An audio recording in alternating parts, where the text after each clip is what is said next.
Welcome back. The final part of our discussion, my completely random, totally irrelevant thoughts on Becoming a Translator by Douglas Robinson. We're looking at chapter 11, which is about when habit fails, and it's basically talking about things like, let's just say it's talking about reviewing, right? I'll call it reviewing. One of the things that I find most striking when I'm trying to do a review is you've always got this nagging boredom, and there's only so many times you can read a very, very similar sentence before part of your brain just kind of goes, and I'm done. And you end up thinking, huh, what happened? I just translated a whole page without realizing. And like as Douglas Robinson points out, occasionally a phrase will hit you and you'll go, whoa, okay, I have to translate this.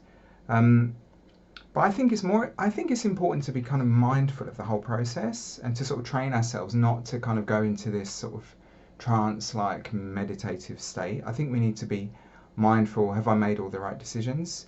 One thing I think I got wrong, and I to some degree still get wrong, especially when you're teaching. One thing is that if you've got this idea that there's a kind of checklist of things, and run through this checklist and it will be a perfect translation. Have you converted such and such a verb into such and such a form? Tick. Have you used capitals in the right places? Tick.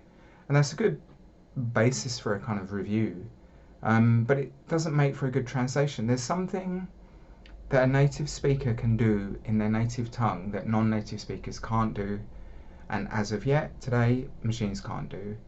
And that's what we're being paid to do, whatever that is. And I don't really know exactly what it is.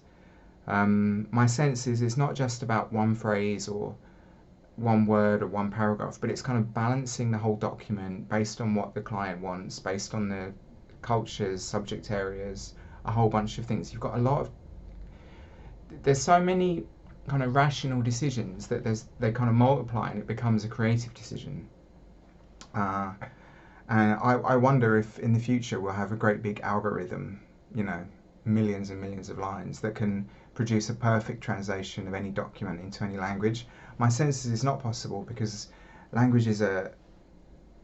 people use languages differently. Everyone's mode of speech is different. And when you're reviewing, I think it's important to do things like I change the color settings on the screen, or I've got a very wide screen, I'll kind of translate on the left side, and when I'm reviewing I go to the right side, and it's a minor thing, but it just kind of wakes up the brain again, and having it on a different color sort of makes you read it more differently. And of course there's the really good thing, which I don't do enough, but I strongly recommend, which is use some software to actually read the thing aloud and just shut your eyes and listen, and that's a really good way to pick up any typos. Alright, that's my discussion, very, very loose discussions of Douglas Robinson. It was supposed to be a review series, and then I quickly realised I can't really say anything particularly intelligent in context of reviewing.